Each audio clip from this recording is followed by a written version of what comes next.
All right, how's everybody doing today? Hotep, this is Michael Imhotep, founder of the African History Network, host of the African History Network show. It is Thursday, July 18th, 2024, and we are live. So I wanted to do a preview of this new 10-week online course that I teach, Black Resistance Movements from the Haitian Revolution, U.S. Civil War, Civil Rights Movement, and Black Power Movement, 1800 to 1968. Black Resistance Movements, 1492 to 1968. Christopher Columbus, Haitian Revolution, Black Power Movement, how Black people fought against white supremacy, how Black people fought against white supremacy. All right, so give us a thumbs up, give us a like, give us a heart on this broadcast. I do a PowerPoint presentation. We have book references, articles, video clips. So this is a fantastic 10-week online course that I teach. And one of the things that we look at are the various ways that African Americans fought back against white supremacy and racism. Okay, the various ways that we fought back against white supremacy and racism. Visit our website, AfricanHistoryNetwork.com, AfricanHistoryNetwork.com. You can register for this 10-week online course there. Now, this course looks at the different ways that Black people, people of African descent, as well as African Americans, fought back against racism and white supremacy between 1492 to 1968. Between 1492 to 1968.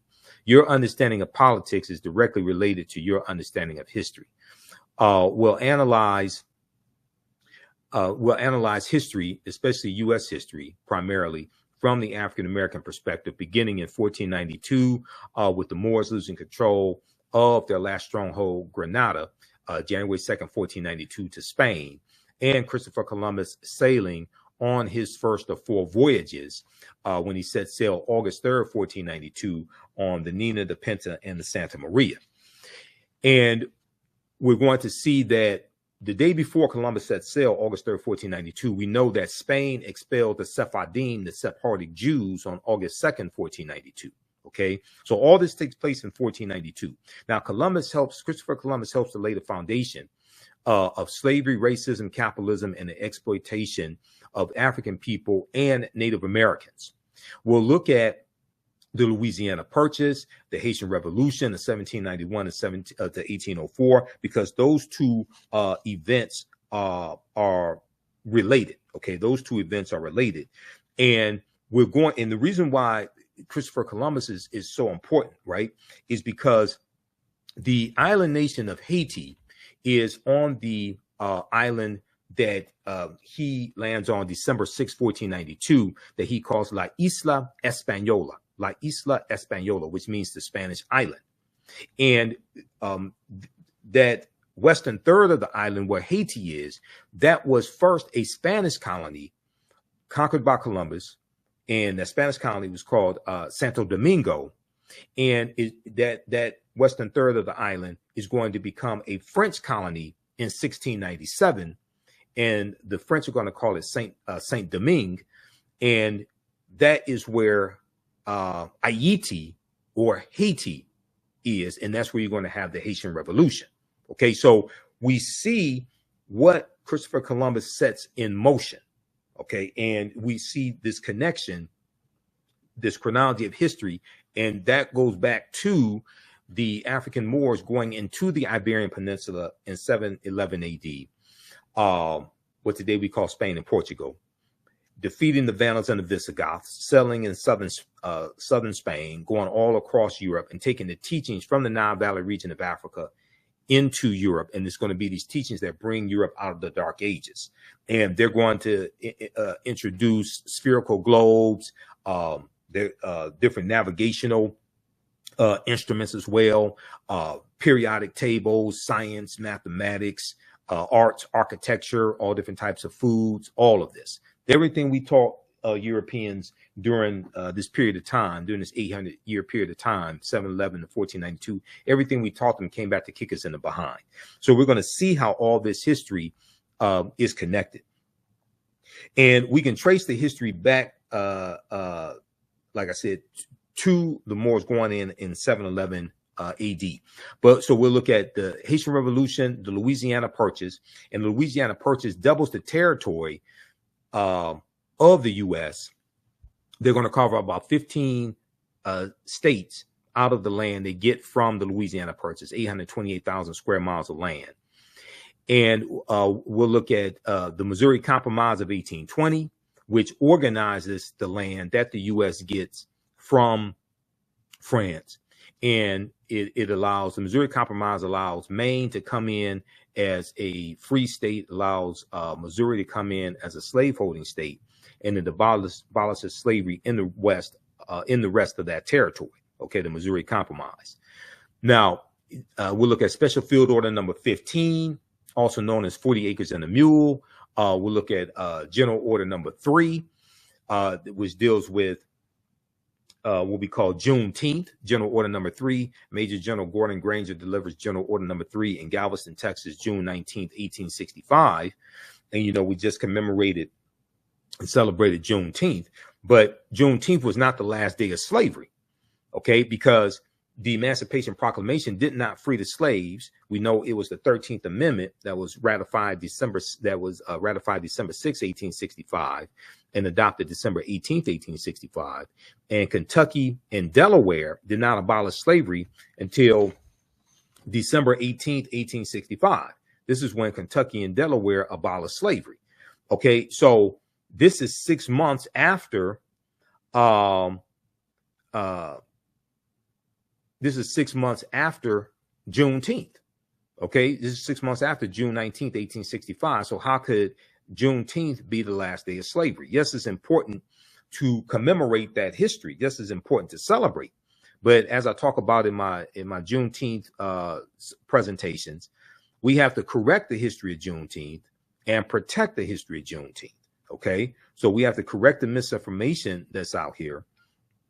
And it's okay to have celebrations, but when we have these celebrations of Juneteenth, we have to incorporate into these celebrations history, economics, law, and politics. History, economics, law, and politics. And one of the reasons why it's important to commemorate and celebrate Juneteenth is because Juneteenth allows us to force into a national conversation a history that various states are passing laws to passing laws to suppress the history of that teaching, okay, and suppress the teaching of that history. So this gives us an opportunity to correct a lot of the misinformation that's out here. All right, so we go through and look at a lot of this history chronologically and look at various ways that African Americans fought back against white supremacy and racism. There was armed resistance.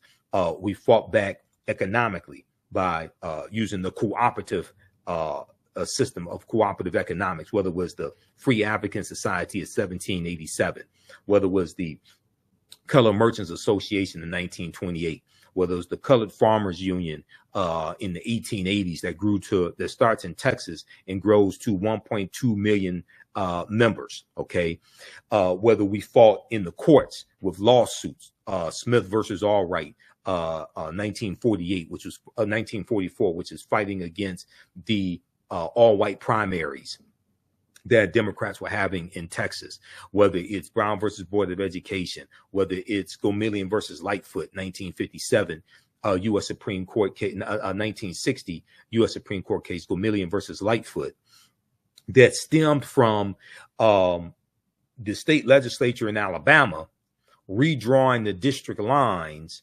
of Tuskegee, Alabama, to try to lock out almost all of the African Americans there in Tuskegee, to redraw these district lines to suppress the African American vote. Okay, and this was at a time when they're operating under the Alabama State Constitution in 1901, which was imposed to impose segregation. Okay, Alabama State Constitution in 1901, and they imposed. It was designed to solidify white supremacy. Okay, it was designed to solidify white supremacy, codify white supremacy. If you look at Encyclopedia of Alabama, okay, and the Alabama State Constitution of 1901. and I'm going to pull this up here. This is one of the things we look at here in the class. Is that Encyclopedia of Alabama? Encyclopediaofalabama.org right here. Let's look at this.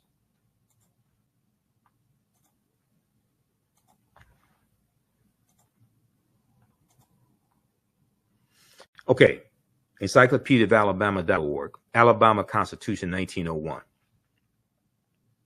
Written primarily to codify white supremacy by disfranchising African Americans, by disfranchising blacks.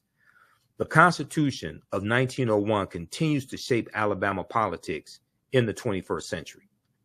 The Constitution also concentrated power in the state legislature, decreased opportunities for home rule, and established voter requirements that even many white men could not meet, reducing the political influence of the state's many poor whites. The political developments that led to the Constitution of 1901 originated in the post-Civil War Reconstruction era, 1865 to 1877. The Republican-controlled U.S. Congress abolished slavery under the 13th Amendment, granted citizenship to former slaves under the 14th Amendment, and guaranteed them the right to vote with the 15th Amendment of 1870. Congress forced the ex-Confederate states to pass constitutions that further articulated these rights for former slaves. When Alabama's Democratic Party regained control of the state government in the election of 1874, one of its first actions was to overturn Alabama's Reconstruction Constitution of 1868, which had expanded voting rights among African Americans and poor whites. And one of the things, when you study the Alabama state constitution, that Reconstruction Constitution of 1868, one of the things that it does is it creates the first publicly funded, the first state-funded public education system in the South, and it was an integrated public education system where African American children were educated right next to white children. Okay, this is under that Reconstruction Constitution of 1868 in Alabama. All right, but when the white supremacists take back control of the state legislature in 1874, they're going to overturn the Alabama Reconstruction Constitution of 1868. So this plays a huge part in the politics that we see in this country today, especially in the southern states, especially in these former Confederate states. Okay, so this is the type of information that we get into in this class. This is a deep, deep history. And your understanding of politics is directly related to your understanding of history. Okay, now, if we go back, now these are some of the slides that I'm going to show you. These are some of the slides from my actual class, okay? And I put together this class. This is the second course that I teach. The first course that I teach is called Ancient Kemet, the Moors, and the Ma'afa, Understanding the Transatlantic Slave Trade, what they didn't teach you in school. Okay, and that's a 10-week online history course that I teach as well. We deal with thousands of years of history and what leads up to the transatlantic slave trade taking place. Visit our website, AfricanHistoryNetwork.com, AfricanHistoryNetwork.com to register for these classes. And we have our next class is Sunday, July 21st. Okay, so if you go to our website, AfricanHistoryNetwork.com, scroll down the page, we have the information right at the top of the page. Black resistance movements, Christopher Columbus, the Haitian Revolution, and the Black Power movement, 1492 to 1968. Next class, July 21st, 2024, 4 p.m. Eastern Standard Time. Classes on sale right now, $80, regularly $130. Click right here to register here for the full course. You can join us live for the class or watch classes on demand. Okay, join us live for the class or watch classes on demand. Click right here for a course bundle, so because you'll get both classes, which includes the first course that I teach, Ancient Kemet, the Moors, and the Ma'afa, Understanding the Transatlantic Slave Trade, what they didn't teach you in school. And we have class number 1 starting up Saturday, July 20th, 4 p.m. Eastern Standard Time, of Ancient Kemet, the Moors, and the Ma'afa, Understanding the Transatlantic Slave Trade, where they did teach you at school. So that class is on sale, $80 also. All right. And this content is PG-13. You can use this information with your children as well. Okay. All right, let's continue here.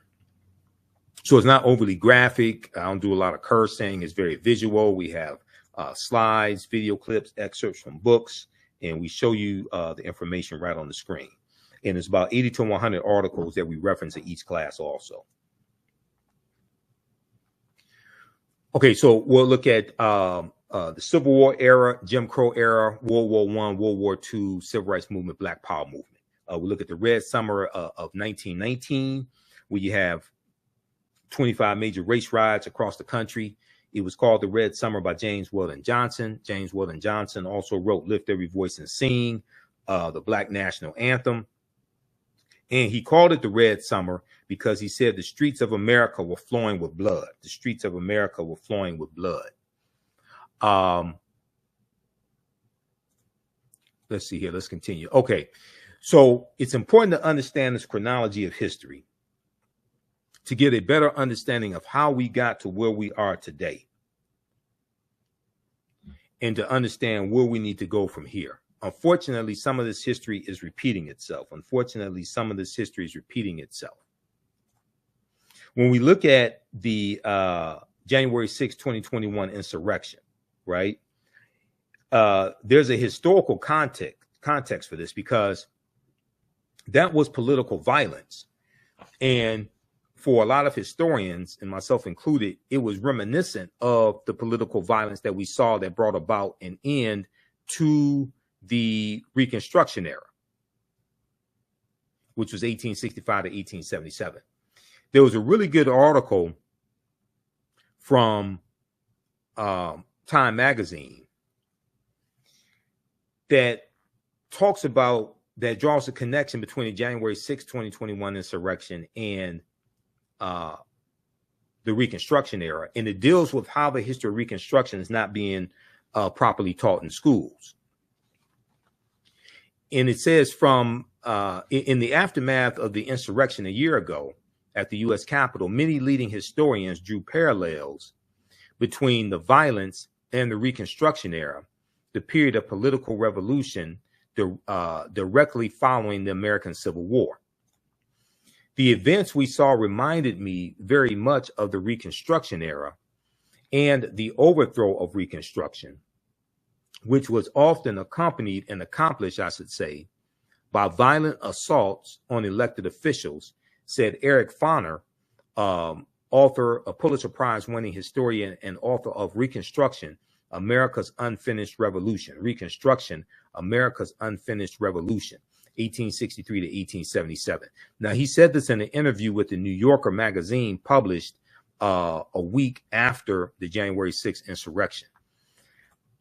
Scholars say studying the aftermath of the Civil War can help put into context many of the most seminal events in the U.S. in recent years, from the brutal murder of George Floyd by police in 2020, May 25th, 2020, when George Floyd was killed, Minneapolis, Minnesota, to the voter suppression laws enacted after African-American voters played a role in helping Joe Biden and Kamala Harris be elected president and vice president in 2020. Because you had these former Confederate states, especially pushing the big lie, pushing the lie that the election was stolen from Donald Trump, even after all the evidence came out proving that the big lie was a lie. But they still want to put these voter suppression measures into place to, one, suppress the African-American vote, two, suppress the Latino vote, Asian Americans, etc. But this was a power grab, okay? But this goes back to the voter suppression laws that we saw being put in place after Reconstruction ends, okay? And you have the rewriting of various state constitutions, like the Alabama state constitution rewritten in 1901. But despite the timeliness of the era in today's climate, many students in American schools will not get a full education on Reconstruction until they go to college.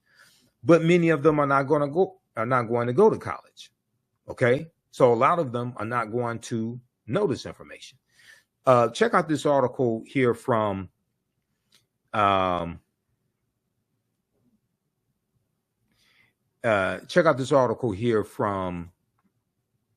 Magazine. It's called "A New Report Finds That 45 States Are Failing to Teach Students About the Period That Shaped Race Relations After the Civil War." A new report finds that 45 states are failing to teach students about the period that shaped race relations after the Civil War. And then the article goes on to say, now this is from January 12th, 2022. Okay. A little more than a year after the January 6th, 2021 insurrection incited by the traitor-in-chief, Donald Trump. Now, this article goes on to say, in social studies standards for 45 out of 50 states and the District of Columbia, discussion on Reconstruction is partial or non-existent. Discussion on Reconstruction is partial or non-existent, according to historians who reviewed how the period is discussed in K through 12 social studies. Okay. Discussed in K through 12 social studies standards for public schools nationwide. In a report produced by the education nonprofit Zen Education Project, the study's authors say they are concerned that American children will grow up to be uninformed about a critical period of history that explains why full racial equality remains unfulfilled today. Okay, that explains why full racial equality remains unfulfilled today.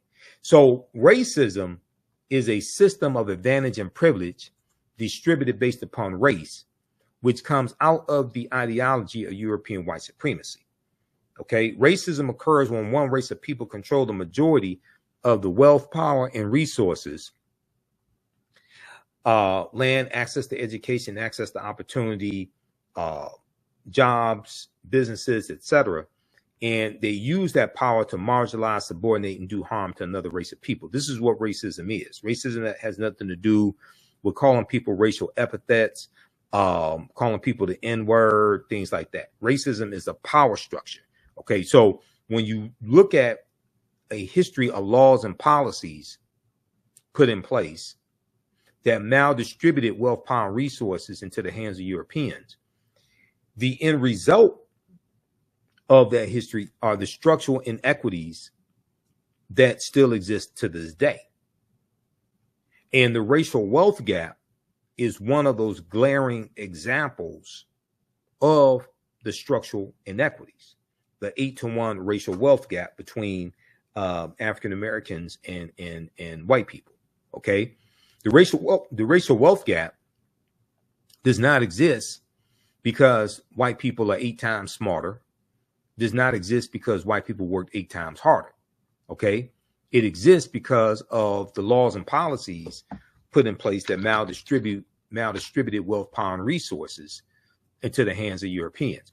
One of those laws goes back to 1862.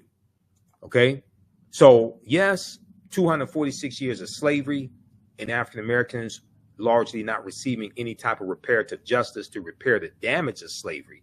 Okay, and not being given land, not being given any compensation, things like this, generally speaking. Yeah, but let's look at this here. Let's look at this specifically. Let's look at the Homestead Act of 1862. The U.S. gave away land for 124 years because of this law that dates back to the second year of the U.S. Civil War. Now, this is from history.com, official website of the History Channel. Homestead Act. How many people have heard of the Homestead Act of 1862? The Homestead Act accelerated settlement of U.S. Western Territory by allowing any American, including freed slaves, on paper, technically, including free slaves, to put in a claim for up to 160 free acres of land. However, this land overwhelmingly is going to go to white people. The Homestead Act of 1862, signed by President Abraham Lincoln, granted Americans 160-acre plots of public land for the price of a small filing fee. The Civil War era act, considered one of the United States' most important pieces of legislation, led to westward expansion and allowed citizens of all walks of life, including the formerly enslaved women and immigrants, to become landowners. So they gave away land for 124 years, okay, until it was repealed by Congress in 1976. They gave away 270 million acres of land for 124 years, and almost all that land went to white people, as opposed to it going to the former slaves who worked that land for free. Now you have tens of thousands of white families today that still have some of this land in their families, and it's been in their families for decades. Okay, so read the rest of this article here from history.com dealing with the Homestead Act. To make a claim, homesteaders paid a filing fee of $18, a $10 fee to make a temporary claim on the land, $2 for the commission to the land agent, and an additional $6 final payment to receive an official patent on the land. Land titles could be purchased from the government for $1.25 per acre following 6 months of proven residency. Okay, so read the rest of this piece here. Now, we largely get locked out of this land giveaway. Then you have the Southern Homestead Act of 1866, which gives away about 45 million acres of land. Then you have the Dawes Allotment Act of 1887 that gives away 138 million acres of land.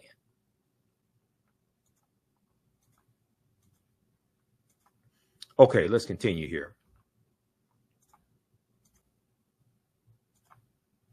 All right, so we see the attack on the teaching of African-American history and the history of the civil rights movement, things like this in schools, but also during Black History Month. We see this attack because of these anti-critical race theory laws that were passed. And a lot of this has to do with, pushing the big lie.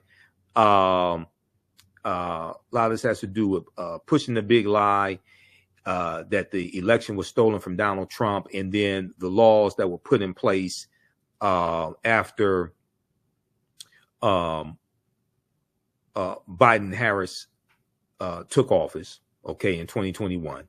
Well, if you look at this article here from Axios.com,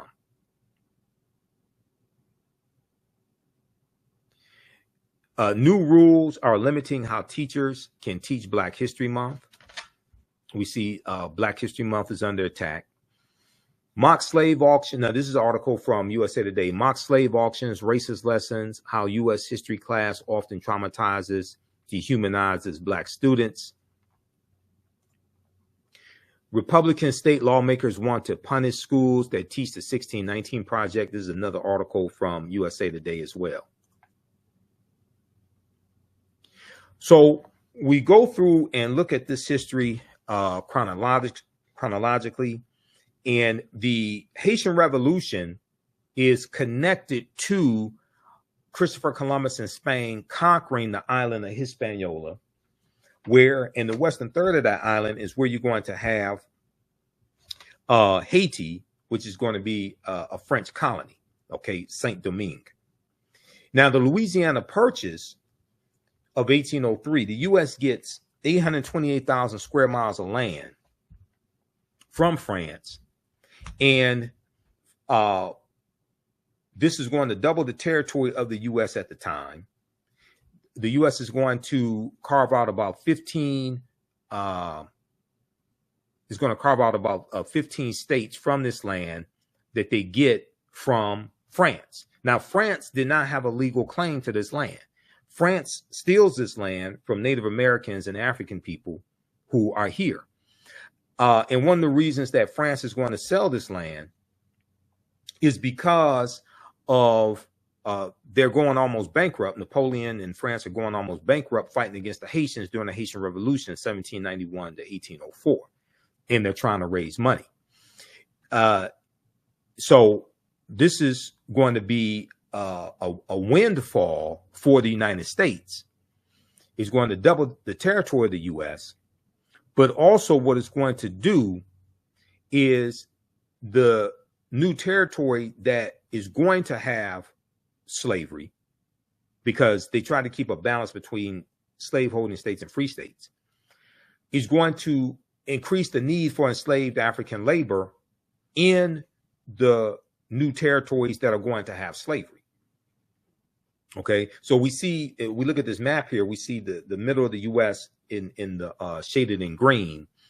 That is the territory that the U.S. gets because of the Louisiana Purchase. Then we'll look at the now. Let me go back to Haiti. Okay, there's a good piece from history.com. I'm sorry, Britannica.com that deals with some history on Haiti. And it goes back to when the island of Hispaniola was conquered by Christopher Columbus. There's a piece on Haiti. It's about 26 pages because I printed it out. But there's a section that deals with early period in Haiti in history.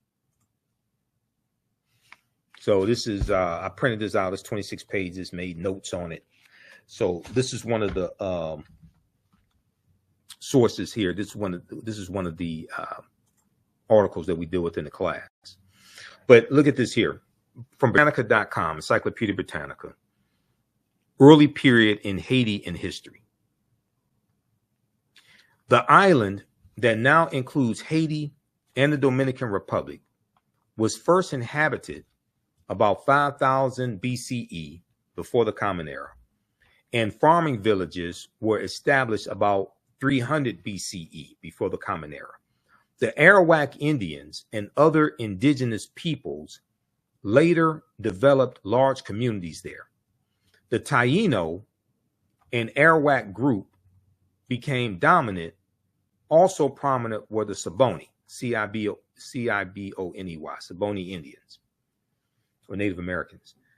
In the 15th century, the 1400s, between 100,000 and several million Taino and Saboni lived on the island, which the Taino called Quisqueya.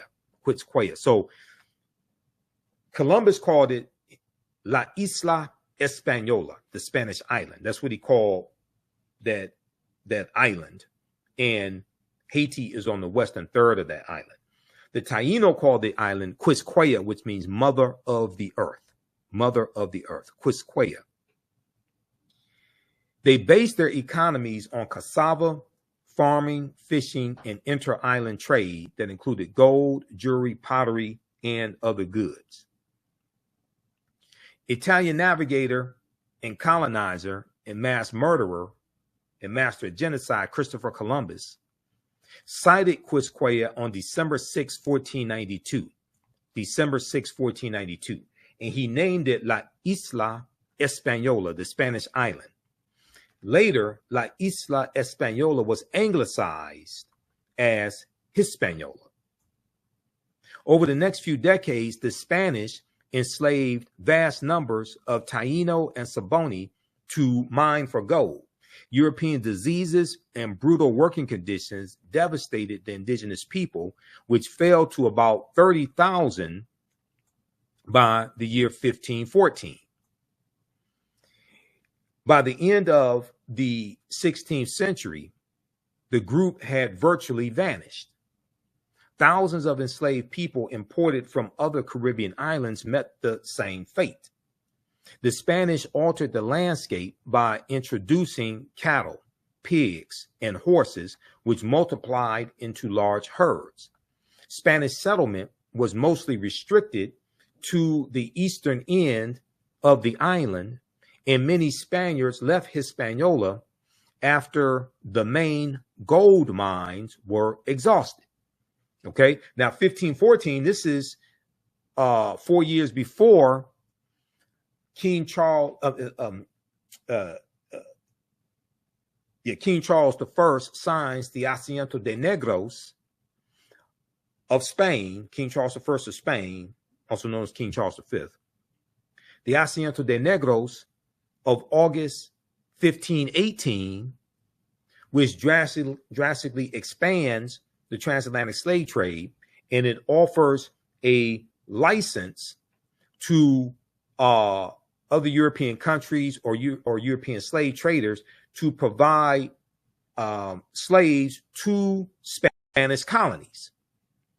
And it also has it also allows for direct transportation from Africa to the Spanish colonies, like in the Caribbean, as opposed to them stopping in Spain first and then going to the final destination. Okay, this is known as the Asiento de Negros of 1518, and this is going to drastically expand the transatlantic slave trade and the need for African labor as they're conquering more and more people's land, as they're killing off the indigenous populations there in the Caribbean. They have to bring in African slaves to replace this population, and this is going to enrich Spain, because the people that hold the European nations that are supplying slaves also have to pay for this license. They also have to pay Spain for this license, for this right to supply Spain with these African captives. It's known as the Asiento de Negros. How many people have never heard of the Asiento?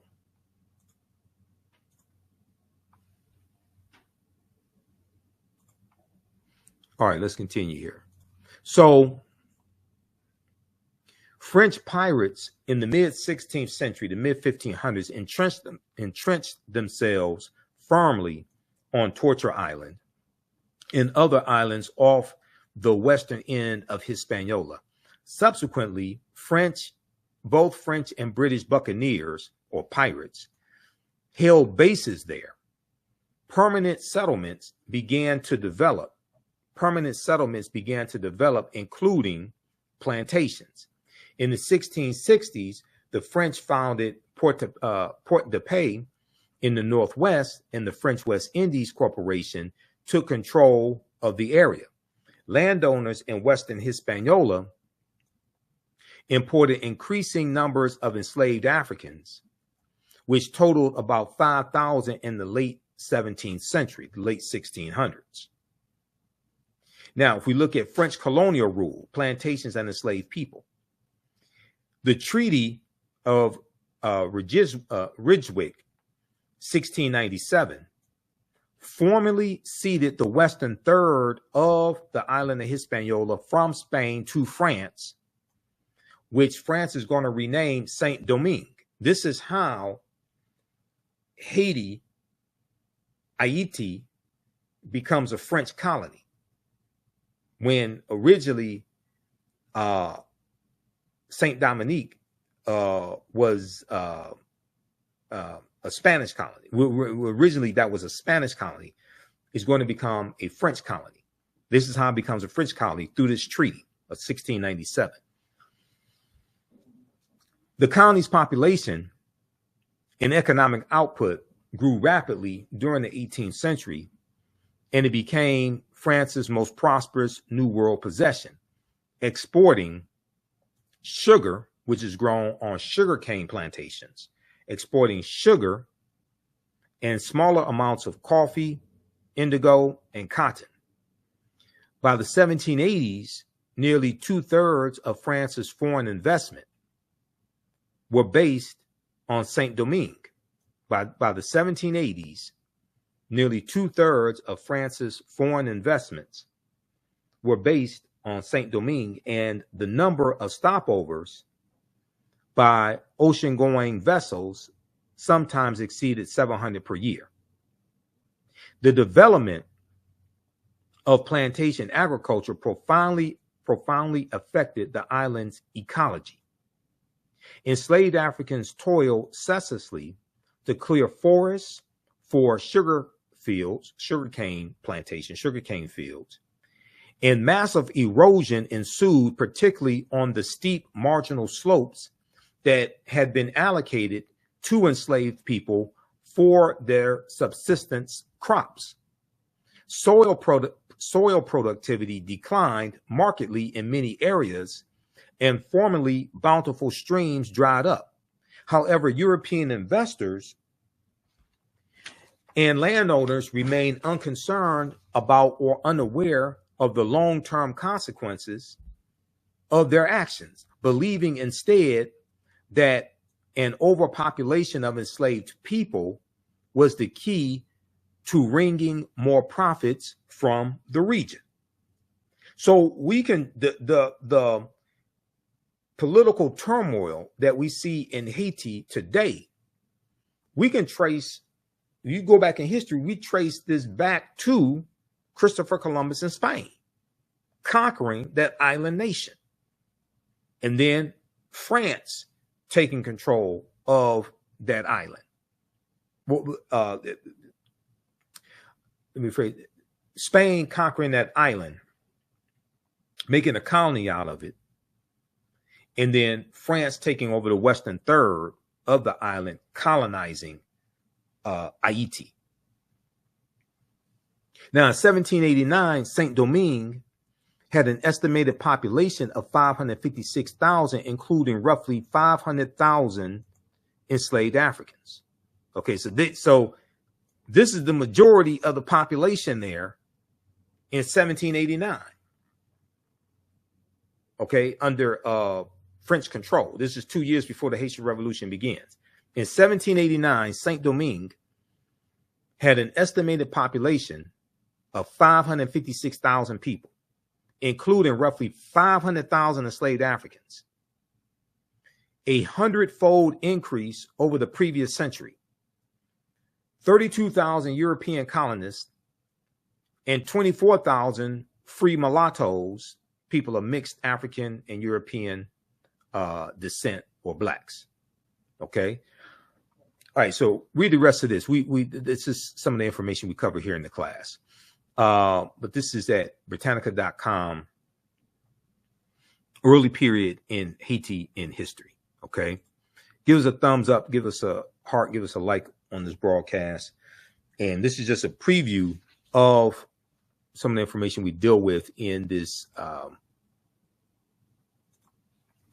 this new 10-week online course that I teach. Black Resistance Movements, 1492 to 1698, Christopher Columbus, Haitian Revolution, Black Power, how Black people fought back against white supremacy. And we look at a chronology of history, but something else very important that we look at in this class are the various ways that African Americans fought back. Now, when we look at Columbus, Columbus never came to the land that we call the United States of America. The closest he came here was Cuba, which is 90 miles away. So he never came to the land we call the United States of America. He goes into the Bahamas, Cuba, and Hispaniola on his first voyage that he set sail on August 3rd, 1492. His second voyage, September 1493, he goes into the West Indies and Puerto Rico, Puerto Rico and Jamaica, 1494. He conquers Jamaica in 1494. His third voyage, May 1498, goes into Trinidad and Venezuelan mainland in South America. His fourth and last voyage, May 1504, conquers Panama and Honduras in Central America. Okay, he never comes to the land that we call the United States of America. So we'll go through, look at history. We'll look at the U.S. Civil War, what leads to the Civil War. We'll look at the Reconstruction era, 1865 to 1877, Mexican-American War, 1846, 1848. And the Mexican-American War, as a result of the Mexican-American War, the U.S. is going to get the land that makes up California, Arizona, New Mexico, Colorado, Utah, and Nevada. And this is going to be, the U.S. gets this land in what's known as the Treaty of Guadalupe Hidalgo. The Treaty of Guadalupe Hidalgo of 1848, which ends the Mexican-American War. And is going to increase the territory of the U.S. And in 1850, you're going to have what's known as the Compromise of 1850, which consists of 5 bills. And this is designed to organize the land that the U.S. gets from Mexico because of the Treaty of Guadalupe Hidalgo. And one of the things that the Compromise of 1850 does is allows California to come into the state as a free state. Okay, they abolished slavery and come into the Union as a free state. 1850, California. They're going to have about, estimates are about 4,000 semi-slaves from 1850 to about 1860. The California Reparations Task Force documents this in their report. Okay, but California does not have a deep history of slavery. But they do have California does have a deep history of racism, segregation, Jim Crow laws, fugitive slave laws, things of this nature. California does have a deep history of that. Okay. All right. So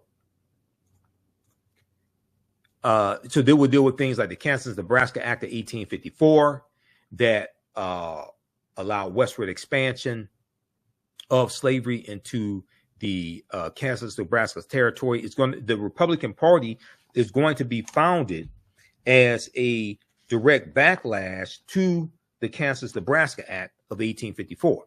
The Republican Party is going to be founded in 1854 as a direct backlash to this. Okay. So we're going to go through and look at this history and see how all this evolves. And we'll go through, look at this history chronologically. But more importantly, we're going to look at how African Americans fought back against what's taking place. There's going to be armed resistance. We're going to fight back through the cooperatives, like the Free African Society of 1787, the Colored Merchants Association in 1928, which was an association. It was a cooperative of African American grocery store owners. It comes out of the Negro Business League, founded about 1900 by Booker T. Washington, 1900, 1901 by Booker T. Washington. The Colored Farmers Union of 1886, the 1880s by in Texas, and that grows to 1.2 million members as well.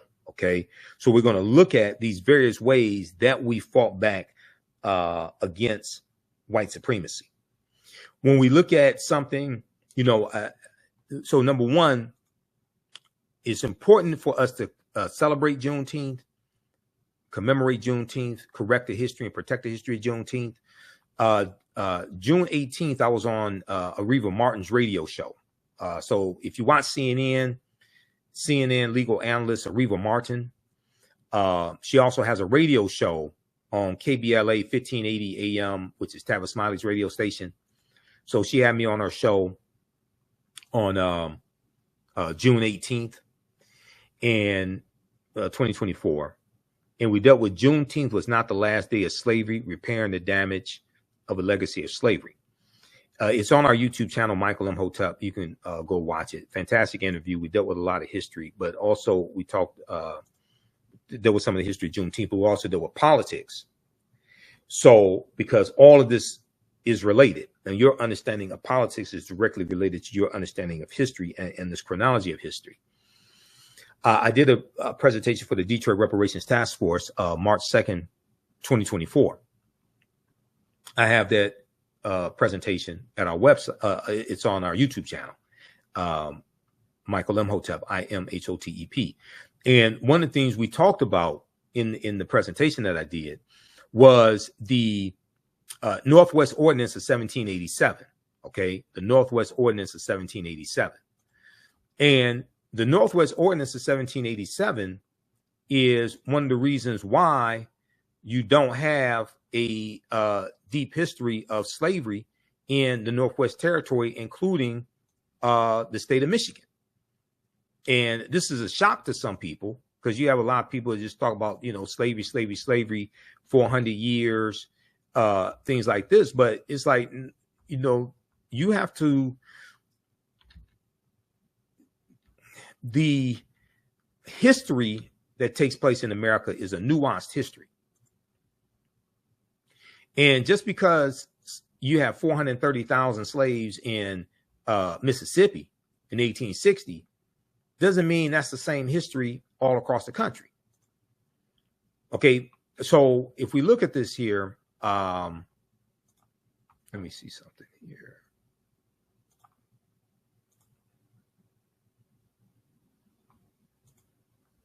All right, here's the presentation right here.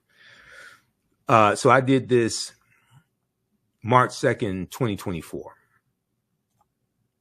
in for the Detroit Reparations Task Force. Let me try to expand that. There we go.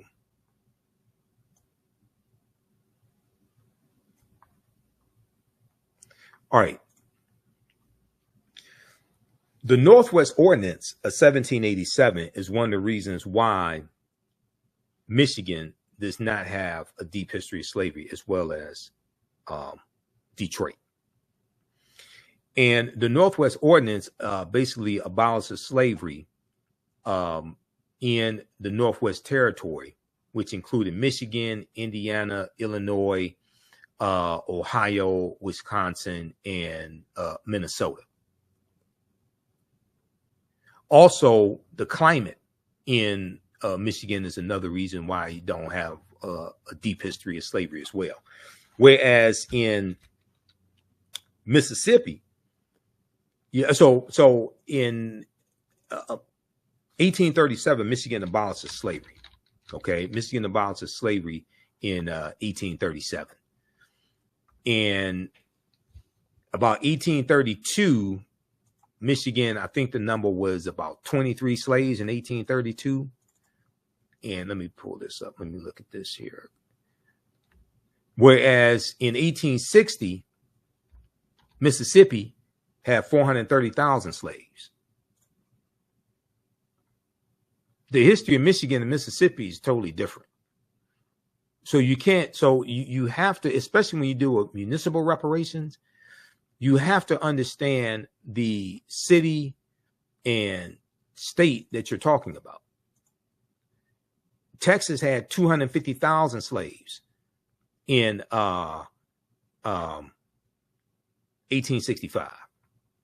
Okay, that's not the history of Michigan or Detroit.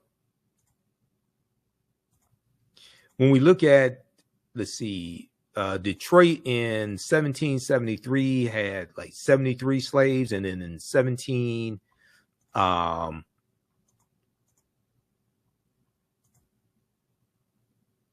then in the 1780s they had something like, let's see here, what was that number?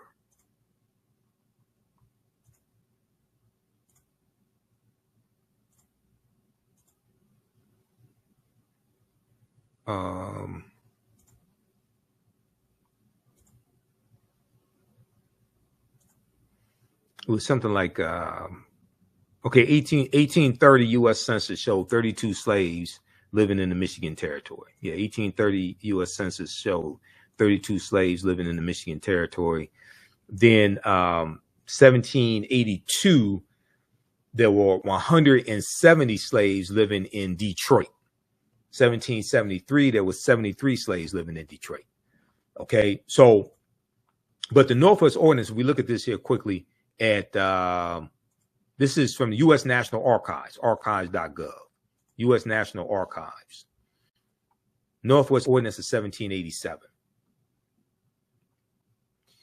Officially titled An Ordinance for the Government of the Territory of the United States, northwest of the River Ohio. The Northwest Ordinance was adopted on July 13, 1787 by the Confederation Congress, the one house legislature operating under the Articles of the Confederation. The Northwest Ordinance, okay, so it's a long story short. what this did was it basically abolished slavery in this territory, which is why Michigan had a very low number of slaves. Okay.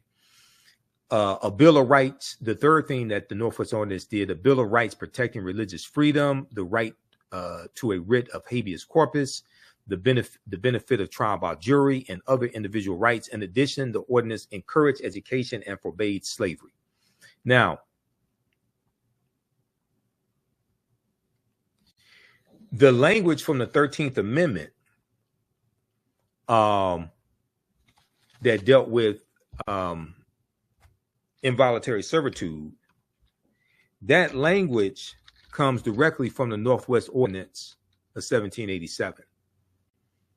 There shall be neither slavery nor involuntary servitude in the said territory otherwise than in the punishment of crimes whereof the parties shall have been duly convicted. This is where the language from the 13th Amendment comes from. People think the 13th Amendment was written to re-enslave African Americans, things like that. No, that's not. That's not true at all. That's not the history. They're taking the language from the Northwest Ordinance of 1787 to create the 13th Amendment. Okay, so check this out here.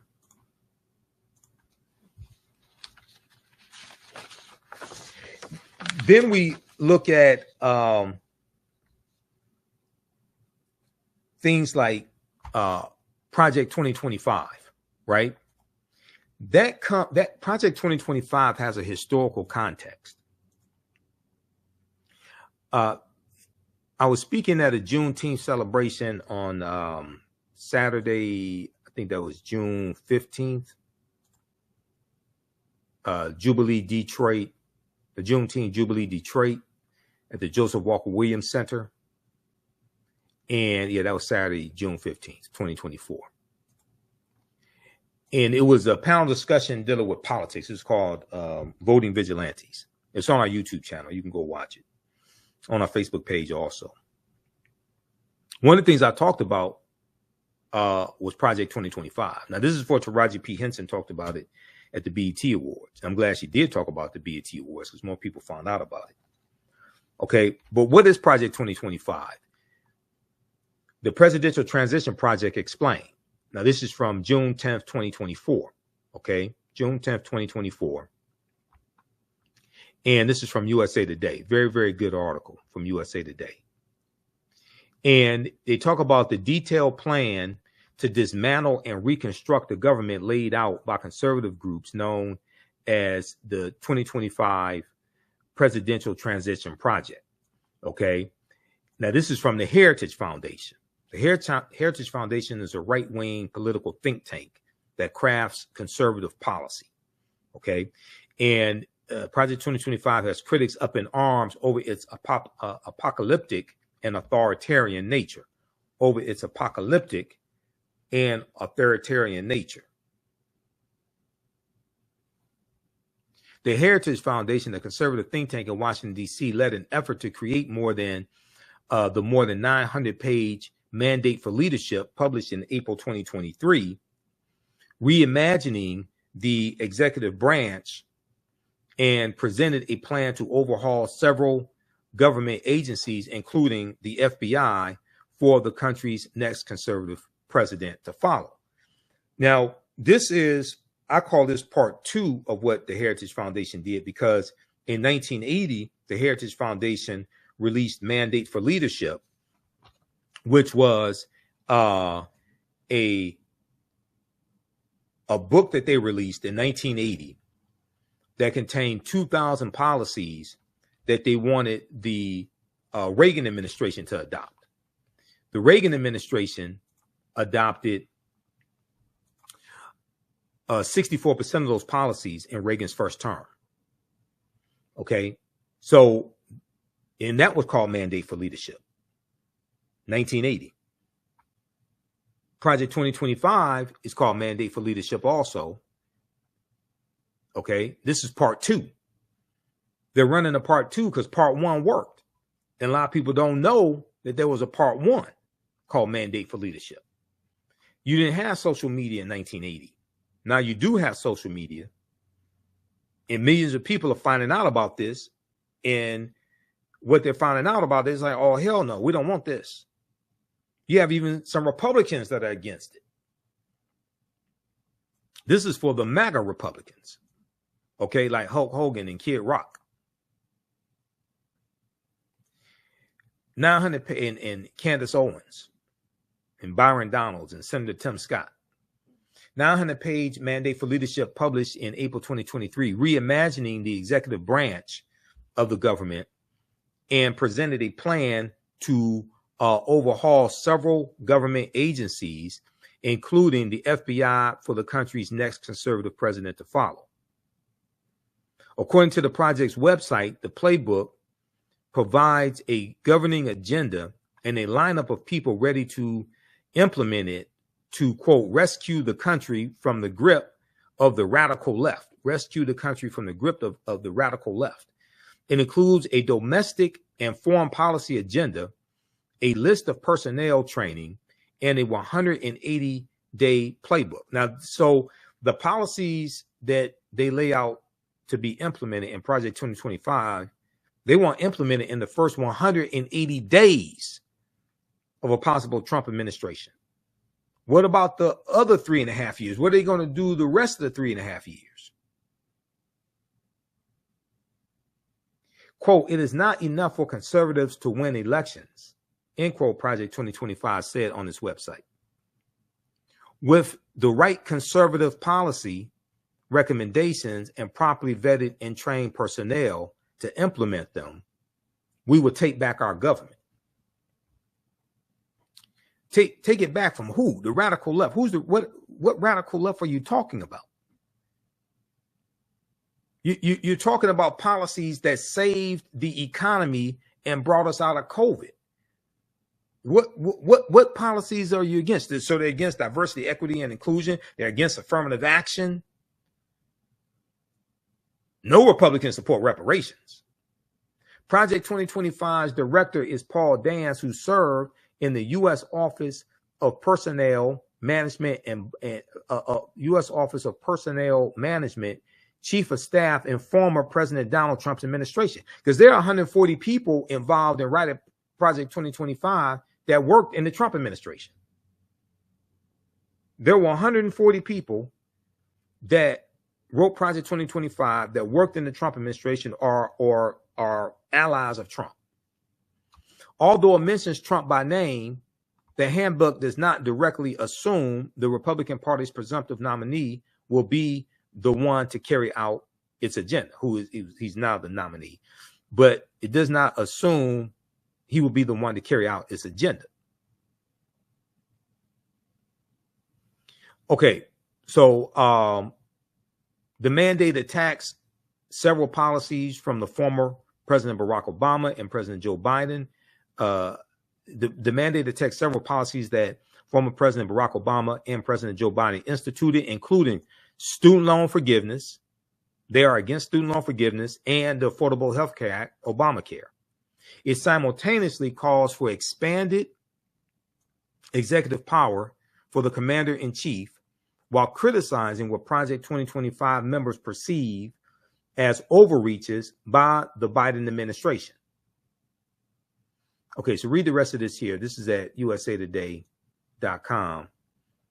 What is Project 2025, the Presidential Transition Project, explained? And this is from June 10th, 2024. This article is from June 10th, 2024. Now, I started talking about Project 2025 in 2023. That's when I found out about it, because this is the type of research that I do. So I've been talking about it since 2023, and I first found out about the Schedule F employees in July of 2022, and reclassifying the Schedule F employees. All